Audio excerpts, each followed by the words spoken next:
Right down the chute, Kevin Durant. NBA Lockdown with Bruce Bowen. Gets it to James. Here's a three for the win. Good! It is good! The NBA Lockdown podcast with Bruce Bowen. Along with three-time NBA champion Bruce Bowen, here's ESPN.com NBA columnist Israel Gutierrez. Welcome into another edition of the NBA Lockdown podcast. We got Bruce Bowen coming to you via telephone from Miami. And I'm Israel Gutierrez. Of course, we start off with Game 2 of the NBA Finals. LeBron comes off a Chalmers screen. He squeezes Leonard. Leonard over the pick, closing out. LeBron fires a three and got it. LeBron on the left side knocks in a triple. Heat lead 88-87. How sweet was that? Oh, that was something else. He has 32 on the night on that three-point shot.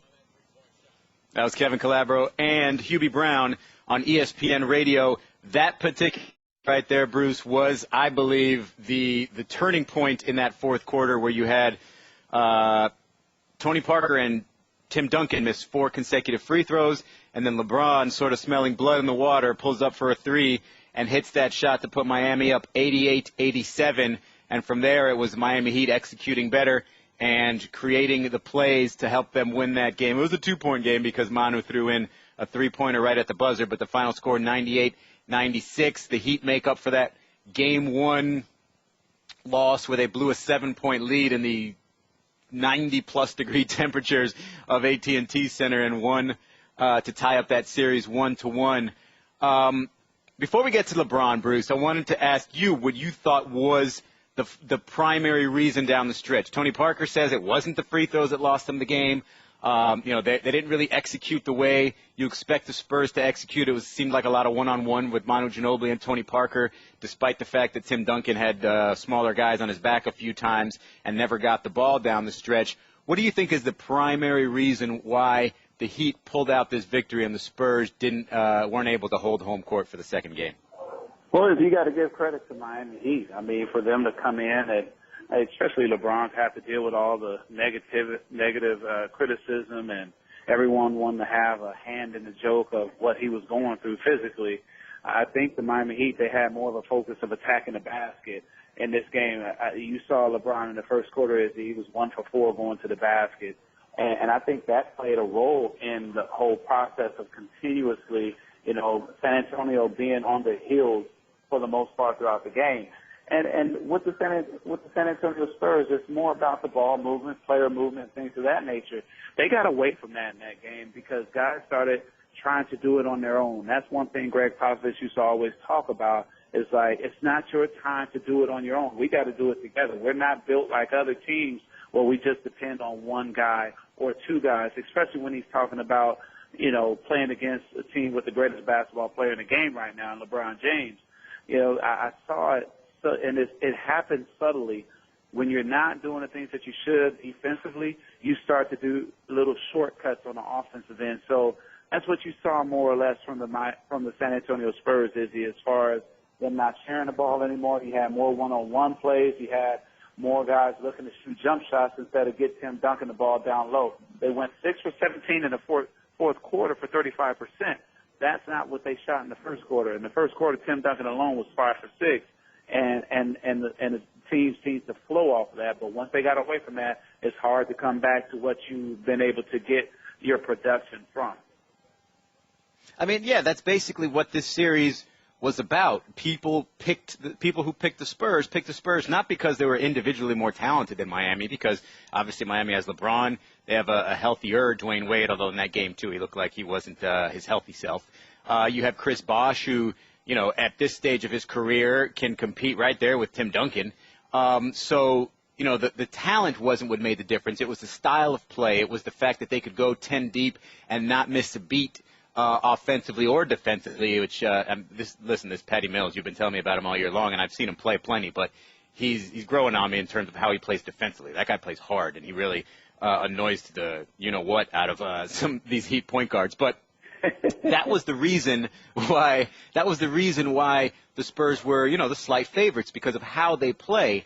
And they weren't themselves down the stretch of that game. And like I said, in particular, there was 2 instances down the stretch where Tim Duncan, because of the Heat sort of scrambling, switching defense, he had Dwayne Wade on him. He had him One time fronted and, sort of locked him behind him, and another time had him on his back. And neither time, I think one time it was Tony and one time it was Ginobili, did they get him the ball. Now, I don't know if it was fear of him missing free throws if Dwayne just fouled him because, he had missed his previous 2 free throws. But I think that would be kind of silly given the type of efficiency that he had. So I thought Manu put it best after the game when he said this about the way that the Spurs played late in that game. There are moments where we forget what got us to where we are now. We are playing a great team with great players that been here many times. So we got to be close to perfect to win. And today we were far from it. I wouldn't say they would have to be close to perfect, Bruce, because, they won game 1 despite 23 turnovers. But they do have to move the ball because what happens is when they do that, that's when you can go 14 for 16, not often, but that's when you can go 14 for 16 in a quarter because you're getting great shots. 2-part question here for you, Bruce. How does it happen? Why does that happen? When you sort of lose your identity, when you know you've been so successful with it? And then secondly, what does Pop have to do to just remind them that that's the way they have to play and get them to play that way on the road, which you would assume is more difficult? Well, it happens when you start to worry about your own play and how you're performing and what you're doing in that particular moment. I know that this has been like the million-dollar question of how is it that such a team like the Spurs are able to play a certain way in game 1, and then you come back and you have a great first quarter, but then it kind of dissipates. I think one of the reasons is that you kind of get lax and you no longer look to edify your teammate. And secondly, it's the defense. It's another team out there on the floor that really has a lot to do with that just as much as a team just decides to shoot jump shots. You brought up a great point. And not getting Tim the ball, usually who gives Tim the ball in, I think, when it comes to touch pass situations, when it's not just a simple post up and you give it to him, it's usually Manu Ginobili. He's the one that's able to give the light loft over the defense where Tim is able to get it and things of that nature. You really don't see that with Tony. With Tony, it's more of a straight-up post-up if Tim has the guy sealed on his back. But one of the things, as I said, defense plays a role in that. Miami Heat, they fronted the post.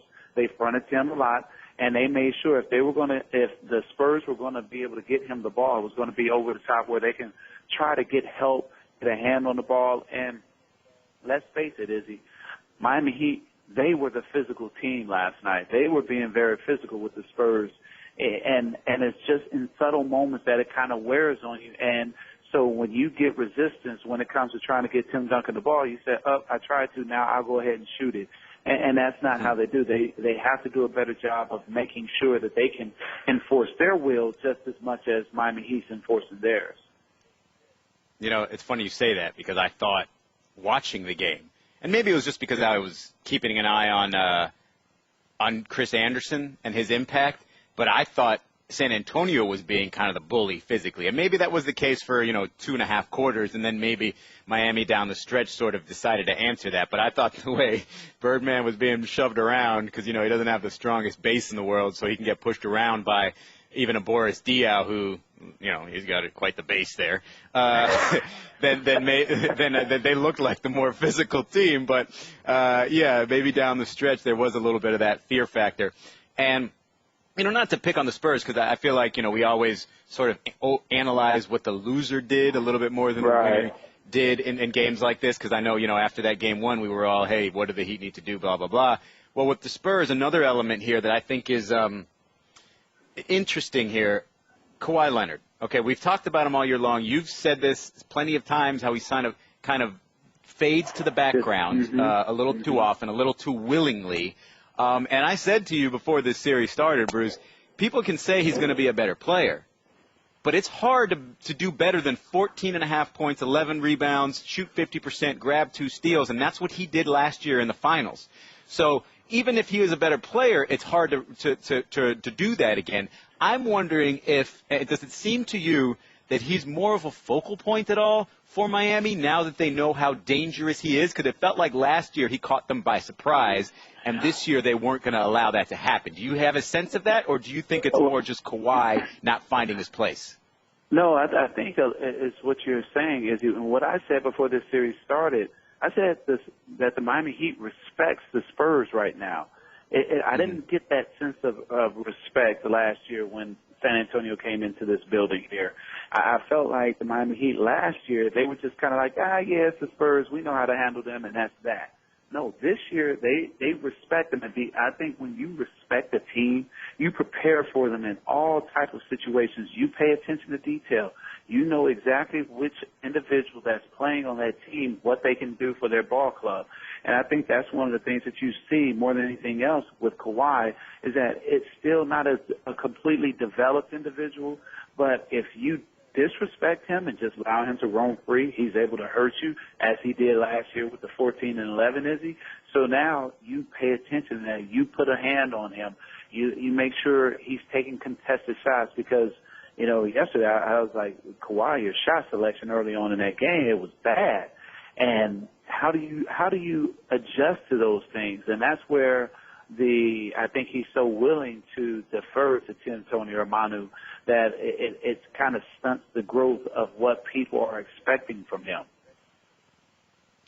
Now, let's move on to the Heat here. You know, LeBron, I'm sure he had his reasons to be upset about, you know, Game 1.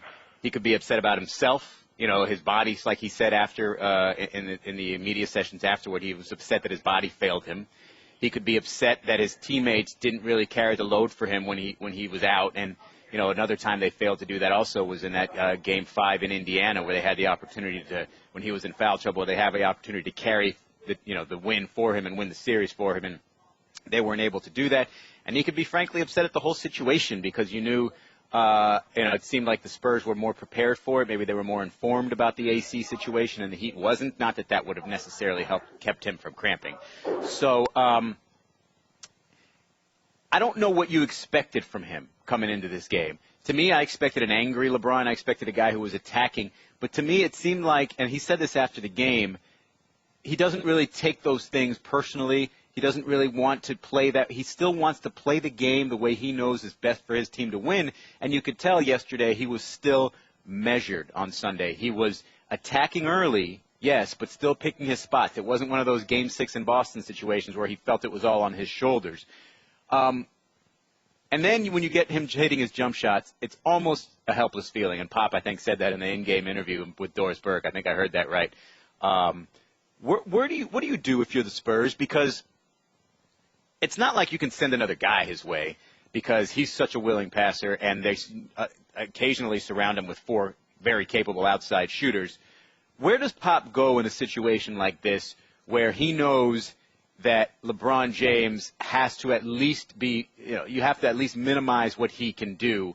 Because last year, obviously, you saw the defensive style, the defensive approach, and it took LeBron a few games to really get into it. But now it feels, he's had 30-plus points in every game he's played against the Spurs since that Game 4. And now, except for that 25 points in Game 1, but that's because he missed all that time with the cramps. Who knows? He probably would have had 30-plus then. Where does Pop go from here when it comes to defending LeBron? And you want to talk about $1 million question. This is probably about a $10 million question because there's probably coaches all around the league who are waiting to see, hey, does Bruce have the answer? Because they don't really have one. Well, it's going to take a team effort. And I've said this before, when you get a player like LeBron James and you try to take away his strength, it's hard to because he's the best player in the game right now, and he does so much for his ball club. It's almost like you have to go ahead and willfully say, okay, if we're going to try to take this away, we got to be able to live with this or live with that.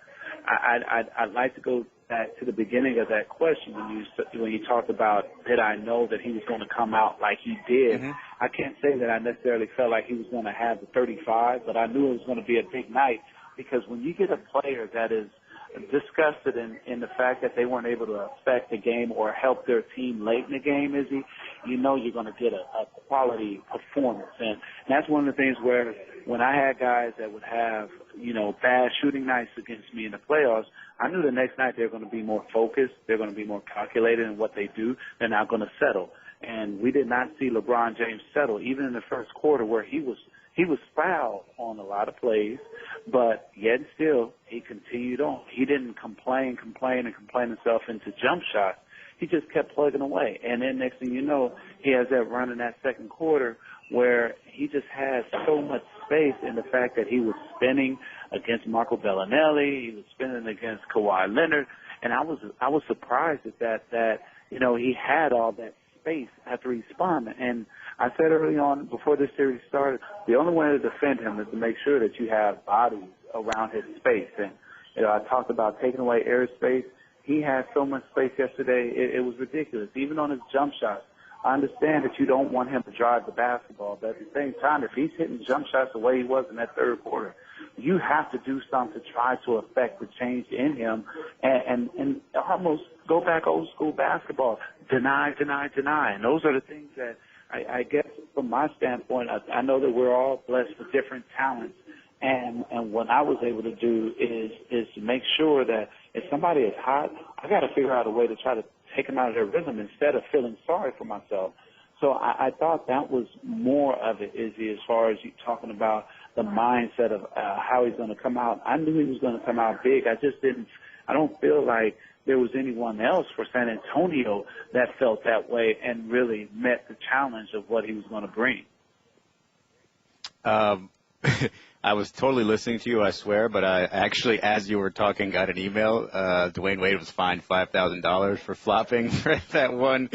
I actually wanted to talk about that. I didn't know if he'd be fined or not, if he would get a warning. So clearly he'd already gotten some warning. But that play was interesting. Manu, the way I saw it is Manu hit the ball. The ball hit Dwayne in the face, and then Dwayne reacted. No.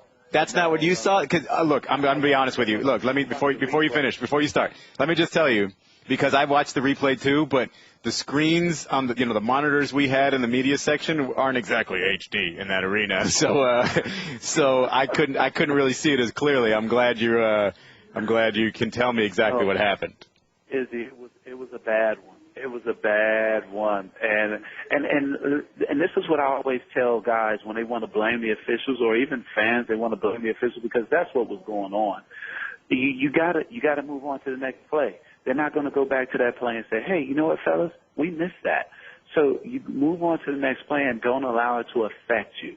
There were a couple of plays there for the Spurs that were bad calls, but there were also some plays that the Spurs got away with as far as fouling LeBron or Dwayne going to the basket. So when I saw, LeBron on the dunk he made, early on, the one basket he made in the first quarter, I was like, and one. But they didn't call it.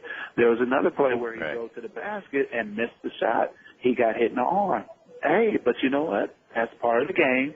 But Miami played through it more than I think the San Antonio Spurs did. I think some of the foul calls and some of the things that took place affected the Spurs more than it did the Miami Heat. So, what did you see on the flop then? Just curious. Yeah, no, I said Izzy. The ball wasn't even close to Dwayne's face, and Manu swiped at the ball. He got a piece of the ball, but it wasn't even enough to even bobble the ball out of Dwayne's hands, and Dwayne went into Hollywood mode for a hot second, and he sold the call. and again, I don't even have a problem with him selling the call, Izzy. I believe it's the onus of the officials to make sure that they make the right call and make the right plays at that time. Yeah, because you know what, and I've said this before and I'll say it again, these fines either need to be heftier or something different needs to happen to penalize them, because these guys are more than willing to take a $5,000 fine if it gets them a call in that situation. In that situation, it wasn't a very significant one. I think it was Manu's third foul, and it was the second half, so that wasn't that terrible. And also, it was it wasn't, they weren't in the penalty, so it wasn't that terrible of a situation. But hey, now the officials are going to look at everything Dwayne does, and when he gets fouled, and maybe he's not going to get the benefit of a whistle here or there. So I think that's where the backlash is. But in the heat of the moment, in any one given game, those guys will be more than willing to take the embarrassment, let's say, of being called a flopper if it means it helps that team win. Now, going back to the Heat here, and I wrote about Chris Bosh because I thought he was absolutely critical in this game because he was aggressive. And he said after the game that it was basically his choice to look for his own shot. He said in this offense they give him the freedom to break a play if you think that it's if you think that it's there, because Eric Spoelstra has trust in his players. Bosch's teammates have trust in him. And, man, he had a couple finishes that, like as LeBron said, we haven't seen in a long time. And both of them were and ones, one over Tim, one over Tiago Splitter. And, when that happens, that really makes the rim look, it really makes you feel more comfortable with the outside shot. And that three that he hit to put the Heat up late in the game with a minute left, that was his first three of the game. And he had just missed one about a minute earlier. So this Chris Bosch's impact, how effective do you think it is when he sort of catches the Spurs by surprise? Because one of the things he said is when you break a play or when you do something where the Spurs aren't anticipating because everybody's scouted at this point. Everybody knows what everybody's going to do. So when you do something a little different, maybe they're not ready. The help side defense isn't ready, or they just don't anticipate it, and all of a sudden there's a clear path to the rim. Was it a matter of them being caught by surprise, and do you think they can adjust to that move going forward, or is this one of those situations where when all eyes are on LeBron, somebody else is going to be able to get a few looks, regardless of if it's Chris Bosh or somebody else who decides to be aggressive? Come on. It's not about surprise now, Izzy. They're not going to come up with a new play all of a sudden. No, it's about the will of players right now. And that little crossover that Chris Bosh put on Tim, that's called a good basketball play. You get Tim moving side to side, and he crossed over, and Tim's not young anymore. The one that he dished off to Dwayne at the end? That's right. Yeah. When I saw that, I said, ooh. But it's more about just playing the game and executing the best of your ability. That's what it all boils down to. Is everyone knows the plays. Everyone basically knows exactly what they're trying to accomplish. So with that being said, that's more or less what it's about. And so when you have that's the game right there. All right, well, let's look ahead here to Game 3 in Miami. Now, I know we talked about this a little bit, but in terms of adjustments for the Spurs, is there anything significant at this point? Is there something Pop can do to make sure Tony's more effective, to make sure Tony gets in the paint a little bit? Because you noticed down the stretch it was LeBron on Tony, and Tony's had size on him before. He's dealt with that his entire career. Kobe's defended him at certain times. Nicholas Batum has defended him at certain times. So he's used to it.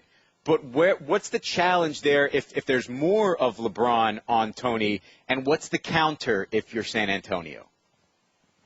Well, it's still about running your offense to a T. It's not that you necessarily go away from what you normally do. You just try to do it to the nth degree.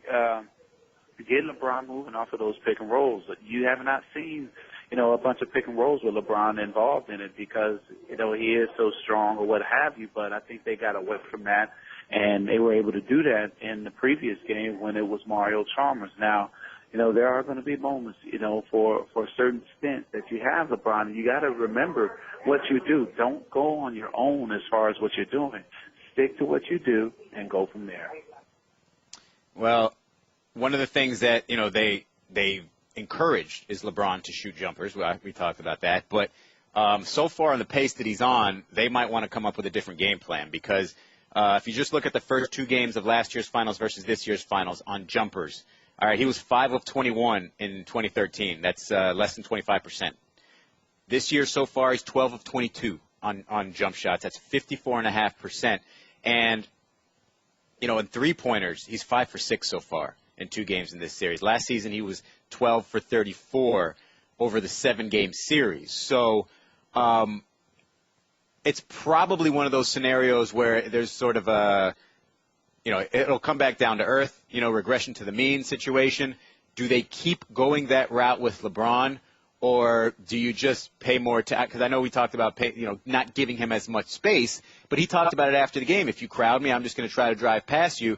And he's so good at finding the open man that somebody else is going to have a wide-open shot. Which gamble do you take? Do you take the gamble that, hey, he's finally going to miss some of these jumpers? Or do you say, you know what, just find a way to get the ball out of his hands. We'll take our chances with a Rashard Lewis 3 or a Mario Chalmers 3 or a Norris Cole 3 as opposed to LeBron either, hitting 55% of his jump shots or getting all the way to the rim. Which gamble do you take? That it'll be more of a regression or that, get the ball out of his hands? No, I think you don't want him at the rim because I think he creates even more opportunities, not just for himself, but for his teammates as well if he's at the rim. When he's going to the basket, he has opportunities to either get others involved, as you said, the three-point shots, or the fact that he goes to the free throw line, and you don't want him living at the line. So it's one of those deals, Izzy, where you gotta choose which you're willing to give up. If it's a jump shot, okay, so be it. But at some point, even when he gets hot, you got to do something to take the ball out of his hands. All right. Well, we know Game 3 Tuesday night at 9 p.m. Eastern time. There have been some great performances in these NBA Finals already, and LeBron 35 points and 10 rebounds. The fact that came on the road is even more impressive. In the last 30 seasons, players with at least 35 points and 10 rebounds on the road. LeBron James's, obviously, on Sunday. Dwayne Wade in 2006, and you remember that goes down as remembered as arguably the best individual finals performance ever by Dwayne. He might have gotten a few friendly whistles. A couple of Shaq performances in 2000 and 2002, and then 1993 when Michael Jordan did it in Phoenix. So that's some good company right there. We already knew LeBron James was in that company, but when you think about the last 30 years, those are the only players to get 35 and 10 on the road in a finals game. That's pretty impressive. But we're going to take a quick break here, but when we get back, we'll discuss whether the New York Knicks and Phil Jackson have caught their big fish in the coaching search. We'll be back in just a second. ESPN Radio. With the action on the court, the diamond, or the gridiron. Comes alive. The NBA. The Miami Heat have won the 2013 NBA title. Major League Baseball. The Boston Red Sox have won the World The Series. full championship series. The tide has risen again, the third time in 4 years. You're home for the best in sports play-by-play. ESPN Radio. All right, Bruce, so reportedly Derek Fisher and the New York Knicks have agreed to terms, and Derek Fisher will be the next head coach of the New York Knicks for 5 years, $25 million, so essentially Steve Kerr money. Bruce, if you could answer this for me, 0.4 seconds or less, will Derek Fisher be a good head coach in the NBA? That's really low, Izzy. But you know what? I don't expect any more from you, being that I saw you in San Antonio and you turned your back because you were doing some type of interview over the phone. I get it that you're doing an interview. You can't give your boy a pound, a hug, nothing. But that's cool. I see how you act at that. But no, I think it'll be good as far as a point guard going into the rounds of coaching. You know, Derek Fisher's had to deal with a lot of different things when he was in Los Angeles. So I actually think this will be a good fit as far as someone who can handle the limelight, handle the different attitudes and the celeb status and things of that nature. But most importantly, he understands how to affect the team and bring that winning quality to that team. We saw it when he was dealing with the OKC Thunder, and I think he only gets better, especially with a lot of the hovering that Phil Jackson would do.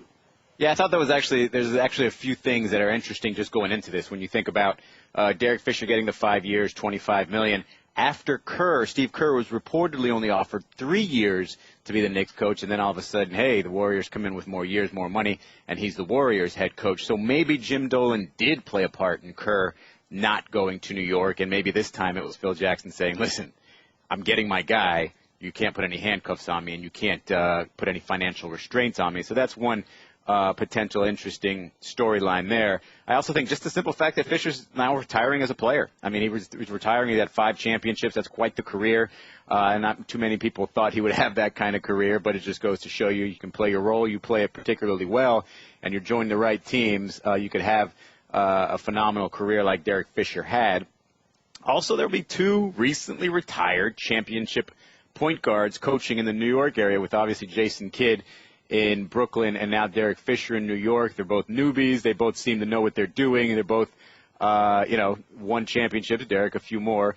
But that's an interesting little tie-in. And lastly, I think, assuming this Lamar Odom situation works out for the Knicks, Fish will be coaching one of his old teammates with the Lakers. And, with Phil Jackson in the front office, there'll be that Laker connection with the 3 of them. So I think that's all quite interesting. But I think, the main issue here, or not really the main issue, but one of the main qualities of a guy who has little experience is to be a very good communicator. At least, even if you don't know everything, you hire a good staff, you keep open lines with your players. Eric Spoelstra is a good example of that. He came in young, but he was basically a very good communicator and kept open communication with his players. Bruce, what do you think about Derek as a communicator? Could you tell that he was a guy that, really spoke well and kept the lines open between him and his teammates when you played against him? Oh, absolutely. It's because of Derek Fisher, not just the 0.4 seconds, but when Kobe and Shaq were beefing out there, it was Derek Fisher that really he was the glue guy. And you need a glue guy in all that you do, especially at that level. You got two future Hall of Famers, complaining over different things. It's great when you have someone like Derek Fisher that was able to take the pressure off of them and allow them to just do what they do. Well, that's all we're going to do. So that's the end of this NBA Lockdown podcast. For Bruce Bowen, I'm Israel Gutierrez. Enjoy your Game 3 of the NBA Finals on Tuesday, and we will talk to you again Wednesday. Thanks for listening to the NBA Lockdown. For more great podcasts, visit the Pod Center page at ESPNradio.com.